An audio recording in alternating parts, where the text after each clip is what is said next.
Okay, so now we get into part two in my series about the psychoanalyst at Yale. This was actually from the page where the talk was going to be advertised on the Yale School of Medicine website. Child Study Center Grand Rounds: The Psychopathic Problem of the White Mind. Everyone is talking about race right now, especially white people, and yet white people seem to be losing it. The number of Karen and It's My Right Not to Wear a Mask videos are exploding. How do we understand this psychologically? Okay. Anyway, so after this, before they actually released it to the public, this was the statement that Yale School of Medicine released. On April 6th, a speaker who is not affiliated with Yale gave a Child Study Center Grand Rounds talk with the provocative title, The Psychopathic Problem of the White Mind. After the event, several faculty members expressed concern to the Yale School of Medicine's Office of Academic and Professional Development and the Office of Diversity, Equity, and Inclusion about the content of the talk. Based on these concerns, School of Medicine leaders, including Dean Brown and Deputy Dean Lattimore, in consultation with the chair of the Child Study Center, reviewed a recording of the talk and found the tone and content antithetical to the values of the school. Because grand rounds are typically posted online after the event and in consideration of Yale's commitment to the right of free expression, school leaders further reviewed the report of the Committee on the Freedom of Expression at Yale. In deciding whether to post the video, we weighed our grave concern about the extreme hostility, imagery of violence, and profanity expressed by the speaker against our commitment to freedom of expression. We ultimately decided to post the video with access limited to those who could have attended the talk, the members of the Yale community, to emphasize that the ideas expressed by the speaker conflict with the core values of Yale School of Medicine. We added the disclaimer. This video contains profanity and imagery of violence. Yale School of Medicine expects the members of our community to speak respectfully to one another and to avoid the use of profanity as a matter of professionalism and acknowledgement of our common humanity. Yale School of Medicine does not condone imagery of violence or racism against any group. So this is actually the point that she made a video on TikTok about, which of course she read back as if she was, like talking like somebody who was being obnoxious. But again, her talk, which we're getting ready to listen to, is laden with profanity as if it was a Quentin Tarantino film, and is full of violent imagery. And she doesn't really pull back from that. So this was the poster and flyer that they circulated from Yale. Child Study Center Grand Rounds, Yale School of Medicine's Department of Child Study Center, The Psychopathic Problem of the White Mind. Gives her name. Apparently she's a forensic psychiatrist and psychoanalyst. And it says the target audience was trainees in child psychiatry, psychology, and social work, faculty, clinicians, and scientists. The learning objectives were supposed to be, at the conclusion of this activity, participants will be able to set up white people's absence of empathy towards black rage as a problem, understand how racism is part of the mind that white mind that arose during colonialism with a series of lies around violence. Understand how white people are psychologically dependent on black rage. So I guess that's what they thought the objective of this conversation was, but let's get into it. Again, it's kind of like mentally exhausting to go through this, which is the reason I needed to do it in another part. So, and again, we are also going to be doing a video about the article that just got passed around in a journal about how whiteness is actually like a parasitic mental disease that they believe should be treated in mental health centers.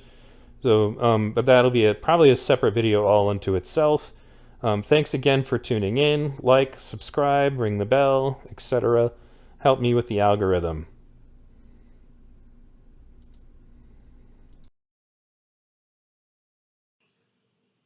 So, if racism exists in all aspects of our world, it also exists within our collective psychology.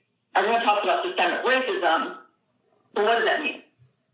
It means that it exists within our collective psychology, which means that culture is essentially white. It reflects a white mind. There is a psychological dynamic that is on PTSD repeat every time people of color attempt to directly talk to white people about race. The double bind of even bothering to talk at all. An eerie feeling that's familiar of intense rage and futility. We spend our time patiently explaining their attacks as they deny it.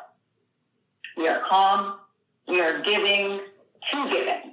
And then when we get angry, they use our responses as confirmation that we're crazy or have emotional problems. It always ends that way. It happens every time like a goddamn timer. We just count it down. White people's expectation is that we need to take their attacks with gratitude and apologize for our anger. If not, we're overly sensitive and crazy. Our rage is the real problem. Except nothing makes me angrier than a white person who tells me to not be angry because they have not seen real anger yet. I did this for years in a psychoanalysis, where every time I got angry around race, this white bitch called me psychotic. White bitch that's calling her psychotic that she's talking about was actually her therapist. She's calling her therapist a white bitch. Think about that. She told me that the problem was that I was, quote, too smart, and that I either had to be psychic or psychotic. Her interpretations had nothing to do with me. Psychoanalysis was used as a weapon on me to have aspects of her mind, a projection which I'll unpack. She'd attack me for racist interpretations and then make my anger, quote, the problem. I spent years unpacking her racism to her while she charged me cash money for years. And then she'd attempt to, quote, teach me because she had concern about my anger. I couldn't get her to shut the fuck up. Well, yeah, she's not going to shut the fuck up if you're paying her to be your therapist and she's concerned about your irrational anger, which you demonstrate on your TikTok videos and during this talk. You are psychotic when you're talking about race. This is the cost of talking to white people at all. The cost of your own life as they suck you dry. There are no good apples out there. So this is the cost of speaking to white people at all. There are no good apples out there. That's what she said. In other words, total racism. Remember again that racism is the belief that certain races hold certain characteristics. And she basically just goes on to say that there are no good apples. All white people are like this.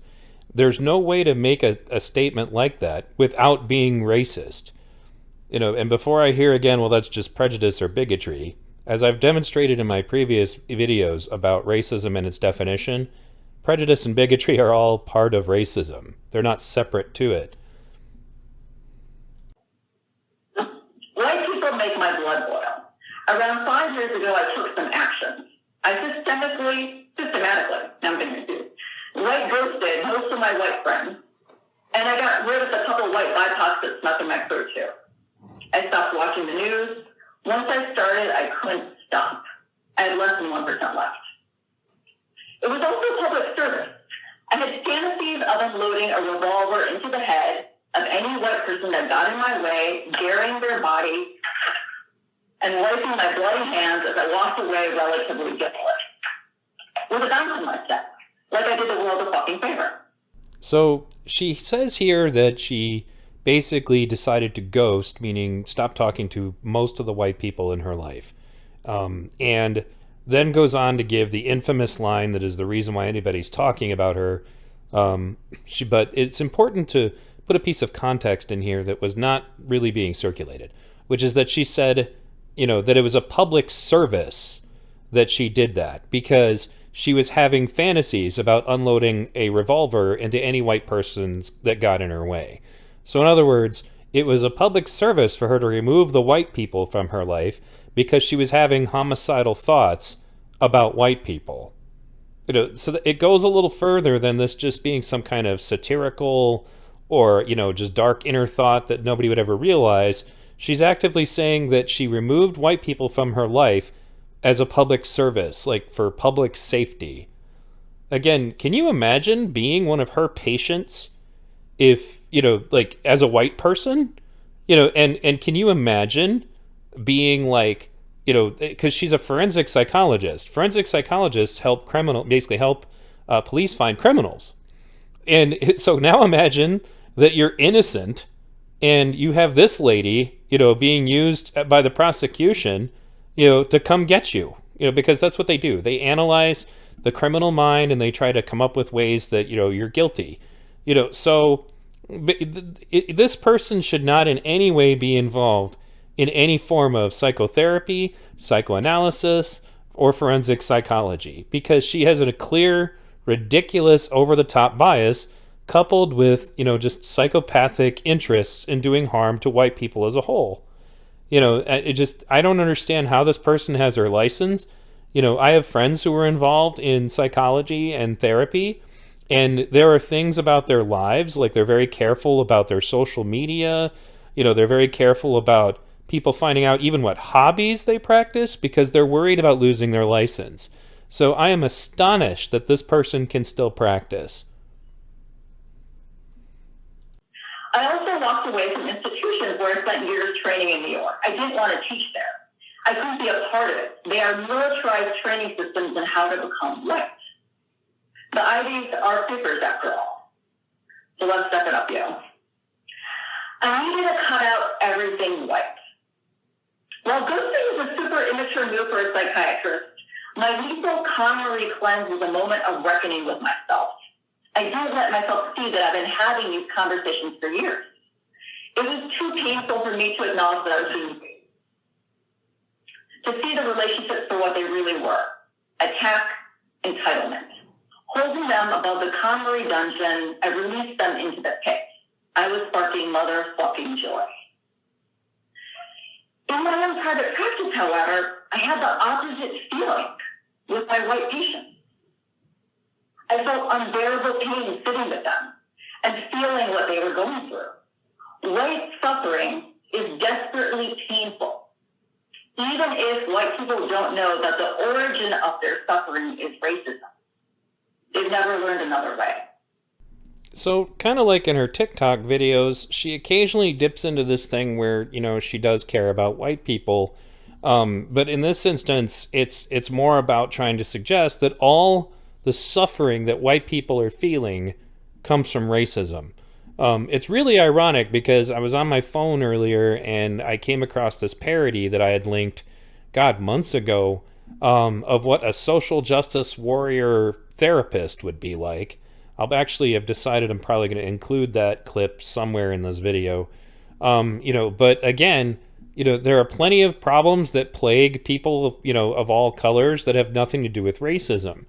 But when you're involved in critical race theory and when you're involved in this whole, outlook of looking at things, then everything needs to be brought back to race, including, not to mention just like white supremacy. Everything's white supremacy. Even if it's black on Asian racism, it's still white supremacy. I did a whole video about that. You guys can check out on my channel. But again, her basically pathology of everything is that, everything comes back to racism, and it's kind of interesting because initially she's like talking like white people are irredeemable. And now she's talking like, well, they can be, brought around, but only if they understand that all of their problems also, basically originate from racism. The nightmare of racism hasn't ended. It's endured, thrived.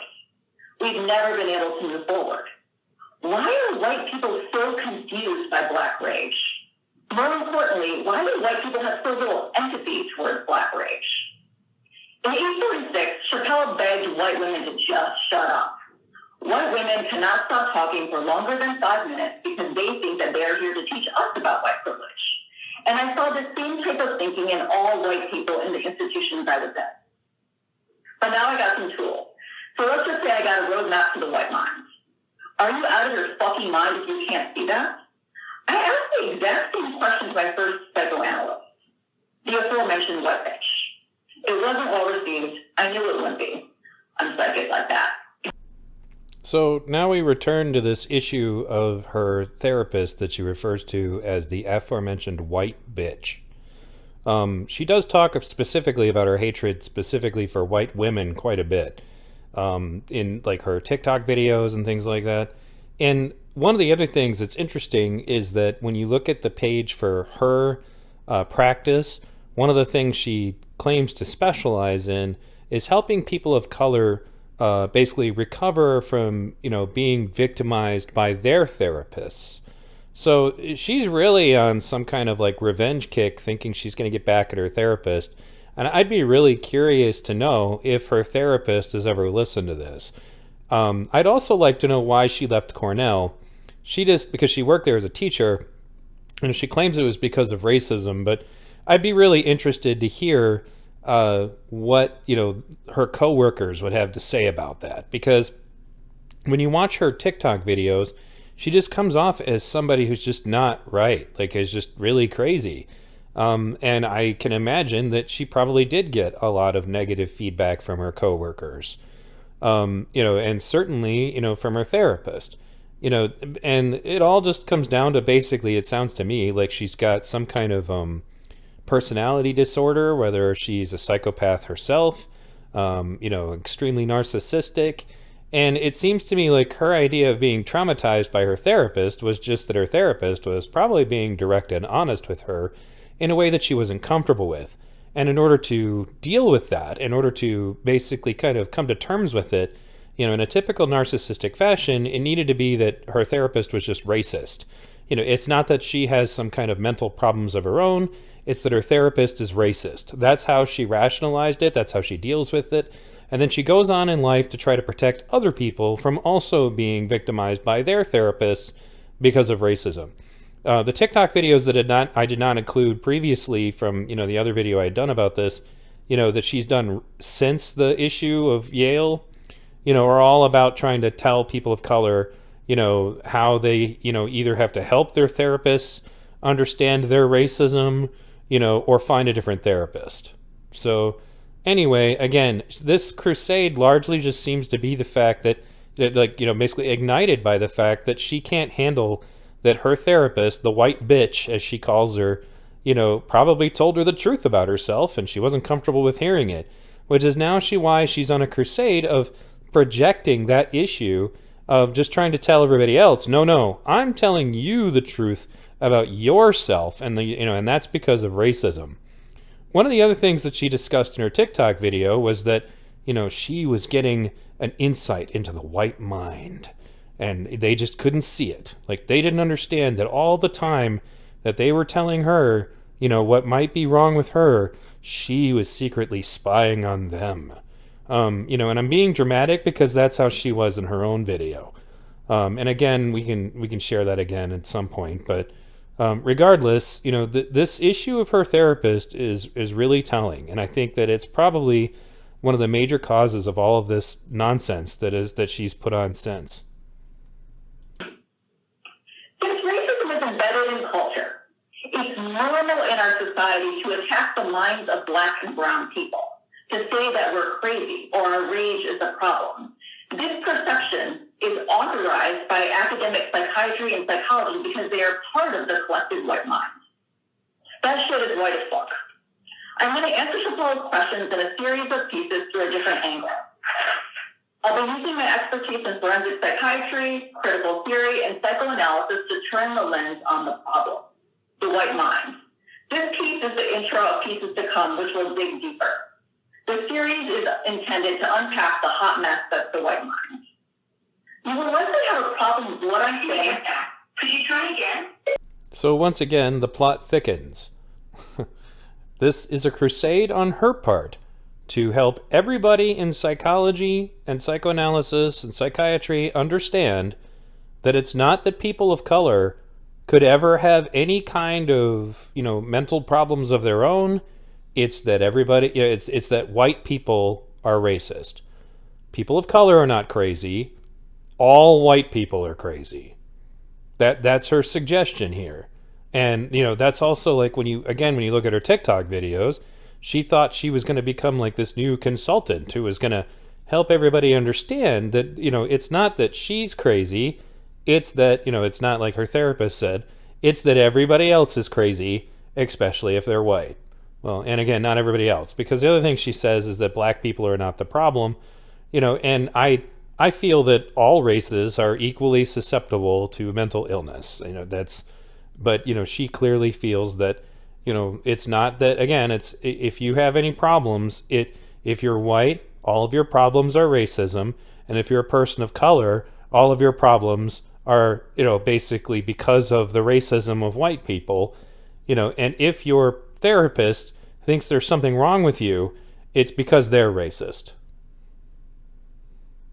You likely have a problem with what I'm saying and how I'm saying it. That the way I'm talking about race is, quote, not acceptable to you.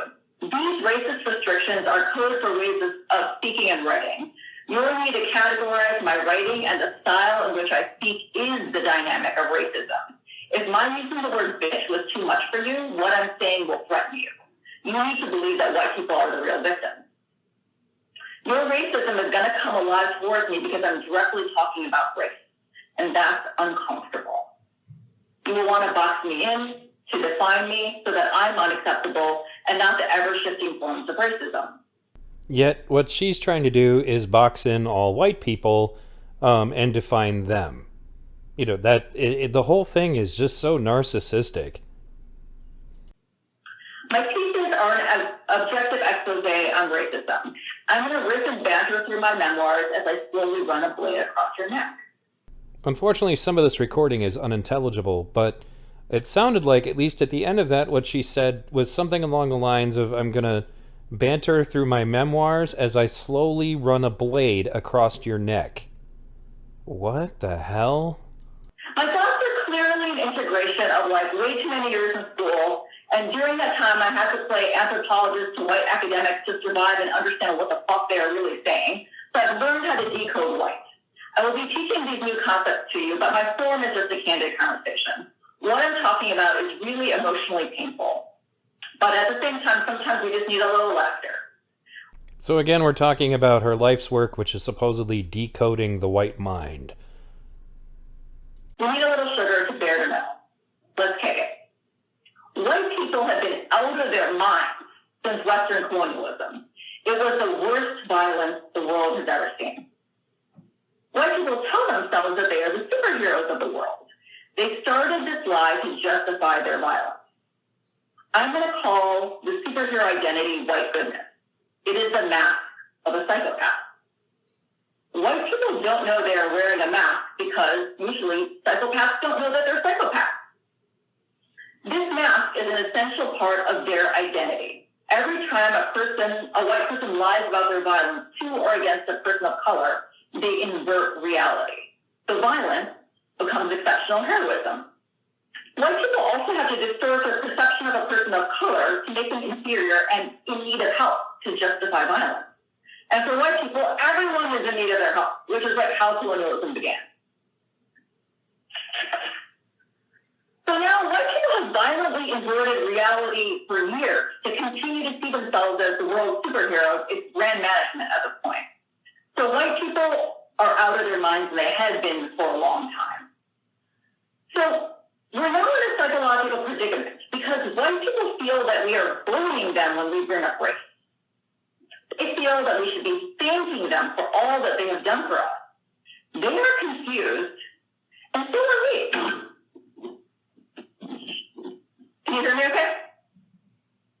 Yes? Okay. We keep forgetting that directly talking about race is a waste of our breath.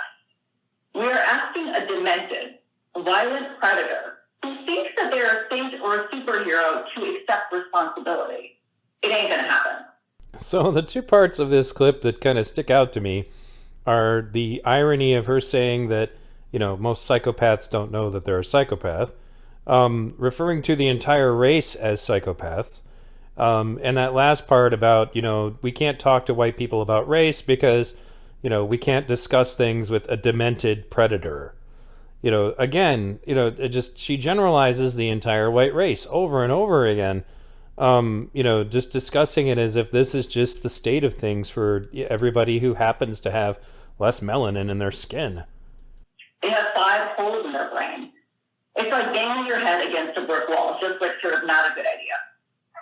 We need to remember that directly talking about race to white people is useless because we're at the wrong level of conversation. Addressing racism assumes that white people can see and process what we are talking about. They can't. That's why they sound demented. They don't even know they have a mask on. White people think it's their actual face. We need to get to know the mask. Black rage has nothing to do with Black people and everything to do with white people. So again, she keeps discussing this as if discussing racism with white people is a waste of time. And it's apparently because, again, all white people are crazy, and unable to see what they're talking about.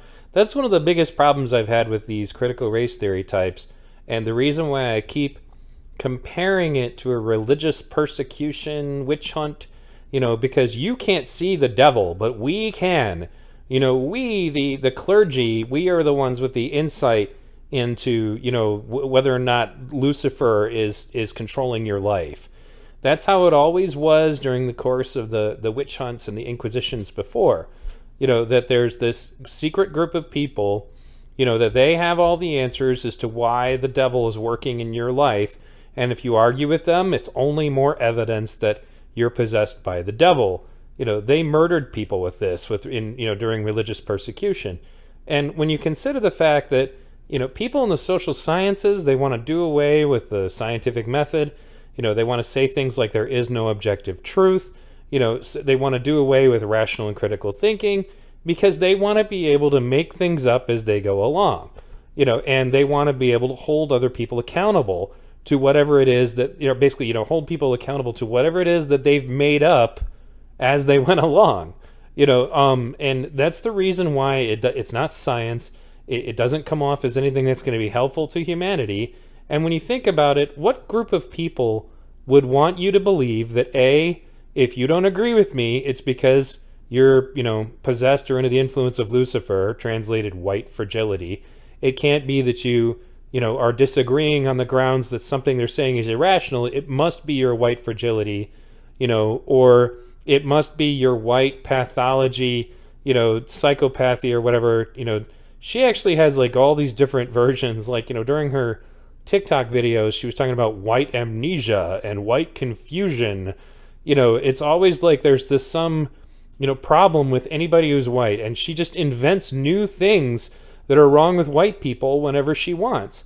And again, that's why it reminds me of the witch hunts, because when it was witchcraft, they could just kind of change the narrative about what witchcraft was to suit the inquisitor or the witch hunter.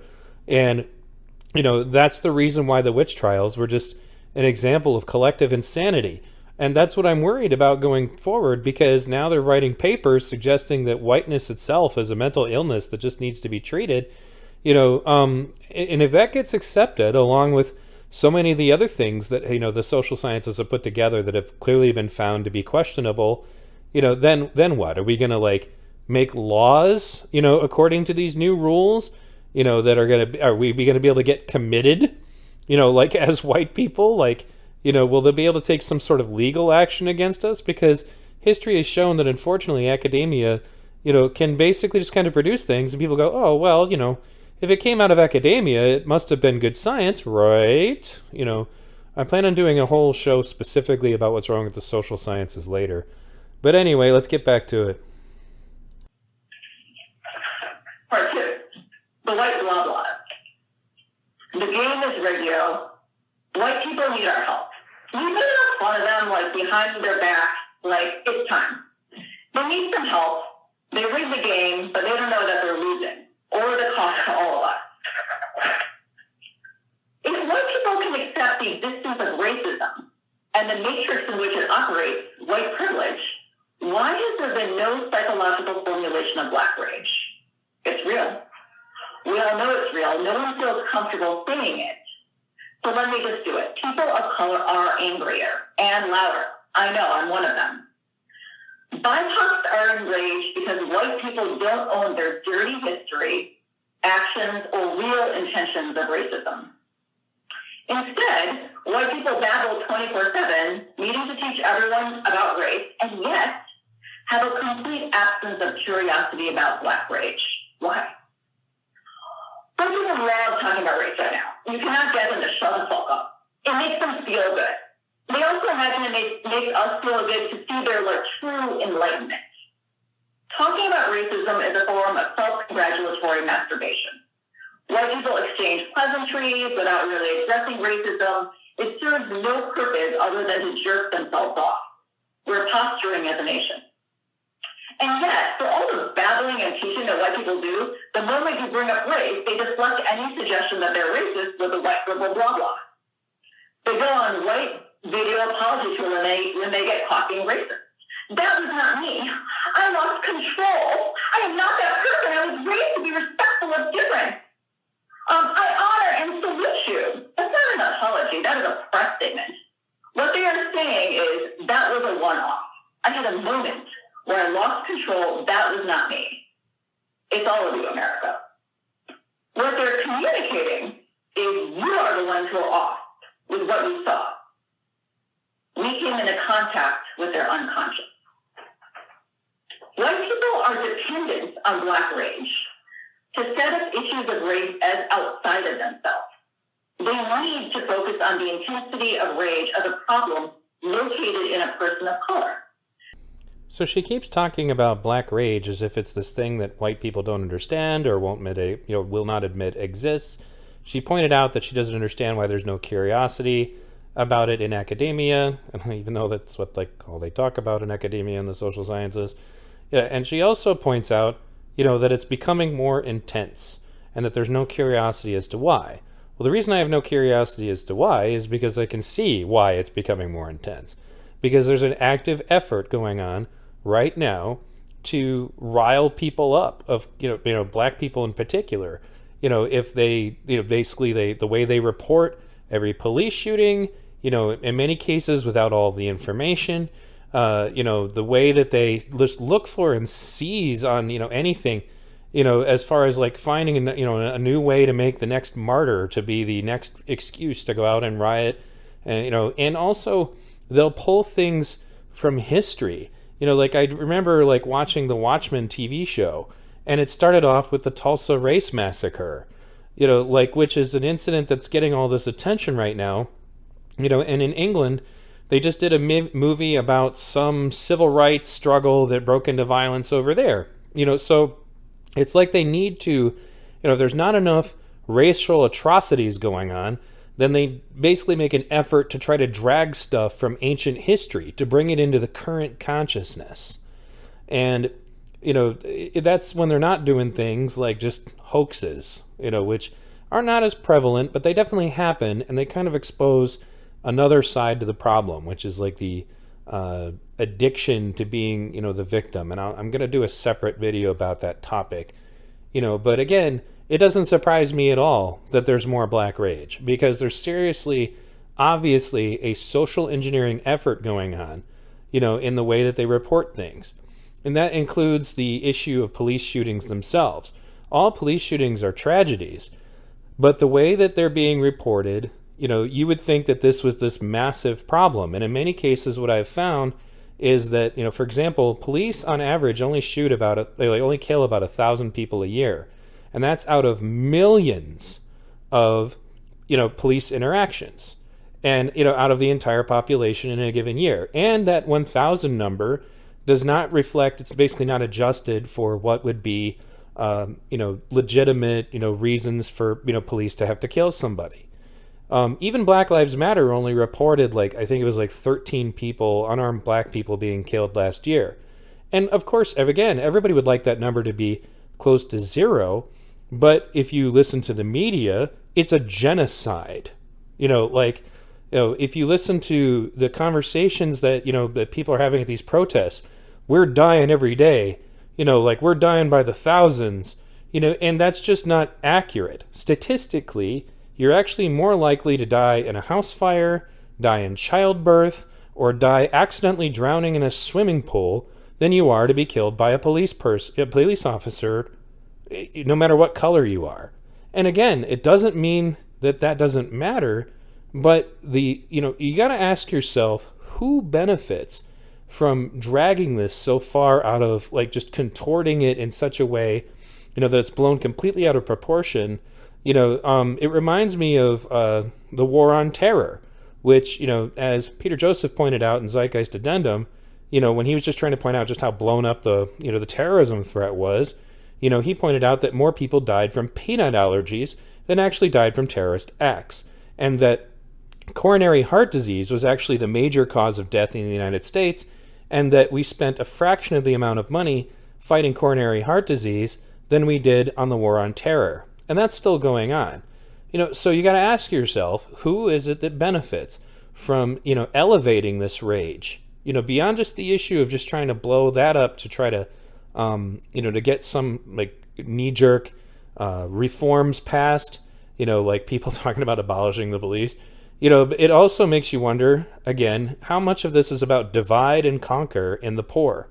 Because if you bring up classism to these people, if you bring up that there's a collective, kind of effort to try to keep, all the poor people down, then they go, well, no, it's not class, it's race. How dare you suggest such a thing? Because they really need it to only be about race.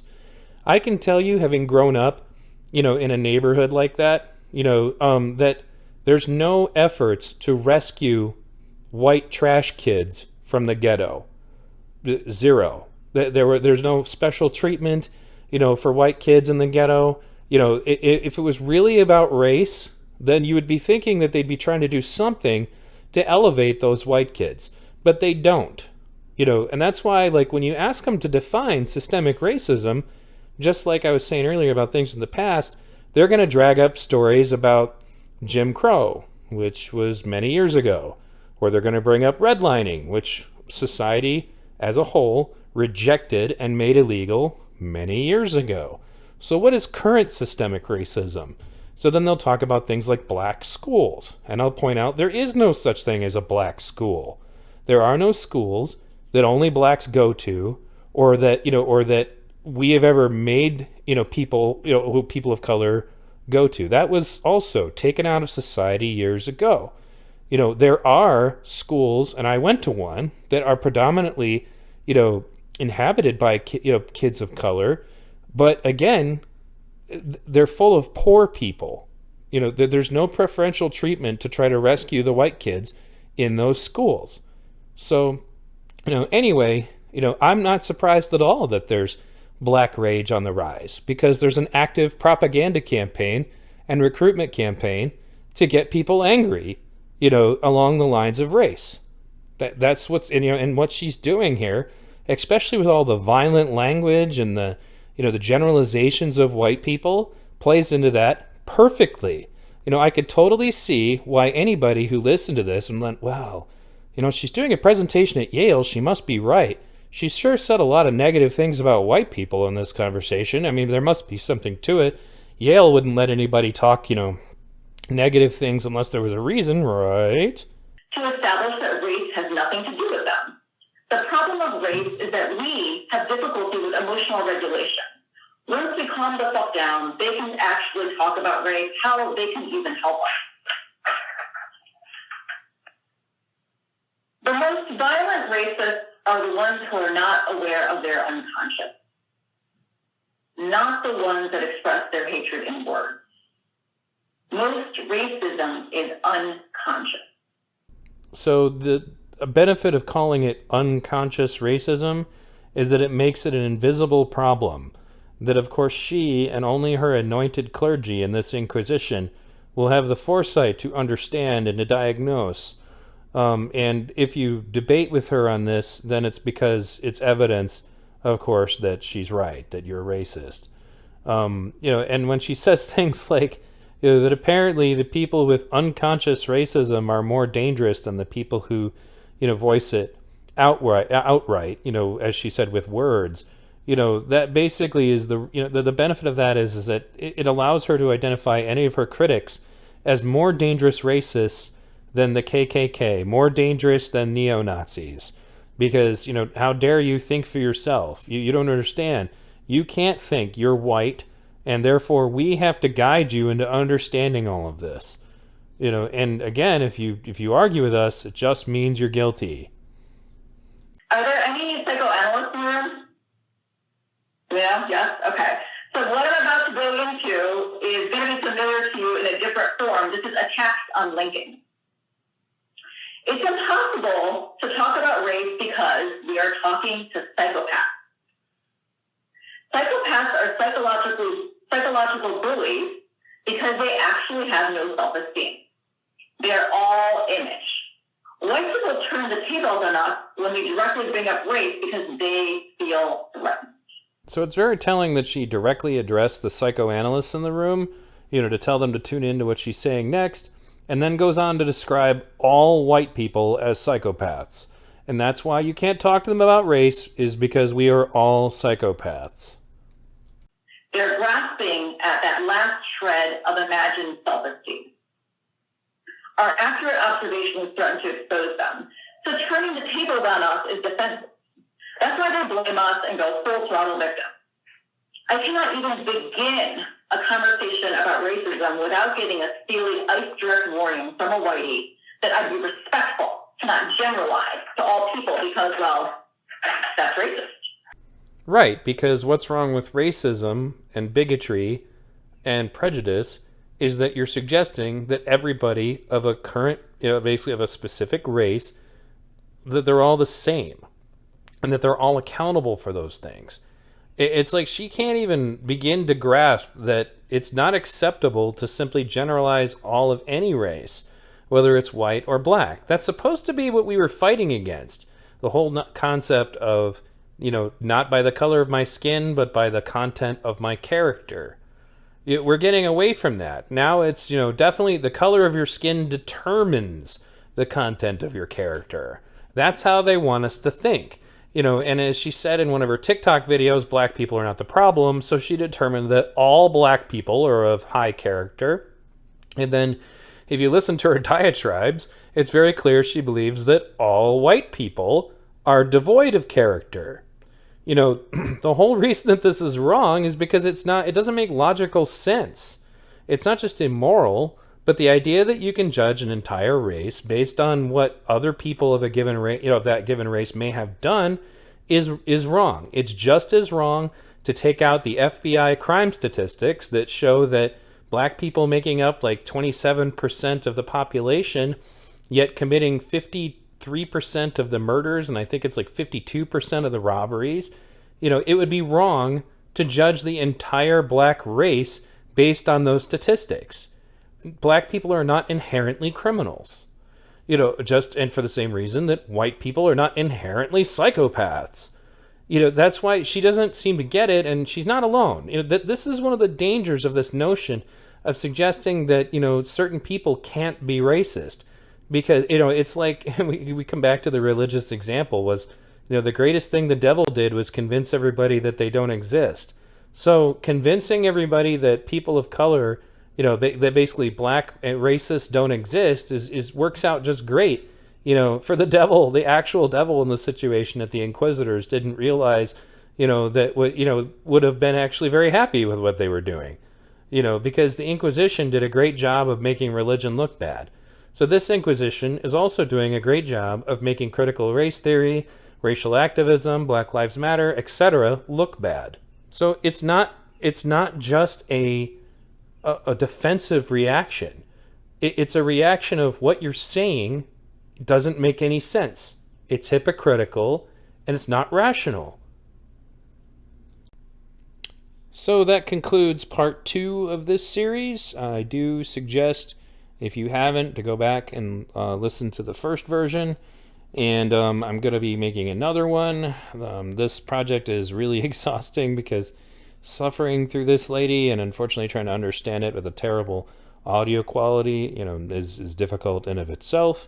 And again, I will be doing another video about the article that refers to whiteness as like a parasitic disease.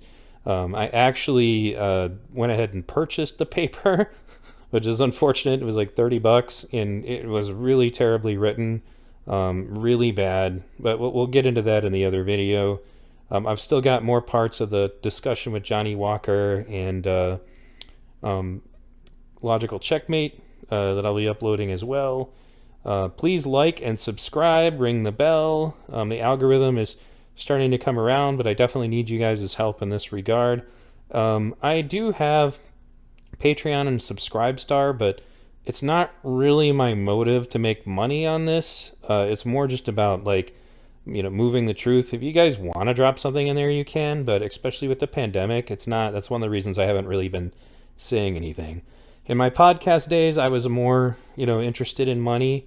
But what I found was just that if it became a job, then it was difficult to maintain the same quality and so anyway, thanks again for tuning in. Please share because my motive about this is to get the truth out about these situations.